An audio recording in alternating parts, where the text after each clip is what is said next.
उत्सुकता प्रत्येकालाच आहे. काय सांग, दोन बंधू एकत्र येत आहेत. आज भाषण करणार आहेत दोघं बंधू.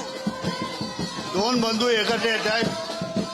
राज ठाकरे आणि उद्धव ठाकरे आज शिवाजी बागला जल्लोष आहे.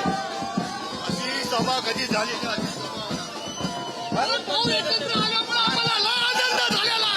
आज आमची दिवाळी आहे. दिवाळी दोघं भाऊ एकत्र येतात. आज आमची दिवाळी आहे. महापौरा शिवसेनेचा होणार आहे आणि आमचा खुला झालेला आहे. अक्षरशः शिवसेना प्रमुखांचं स्वप्न साकार झालं. जे त्यांच्या मनात होतं ते झालेलं आहे. आम्हाला सर्वात आनंद आहे. आम्ही बीजेपीला पूर्ण झोपवणार. आता महानगरपालिकेला महापौर आमचाच असणार. सेना महामराठी माग मराठीत महापौर असणार आमचा शिवसेनेचा.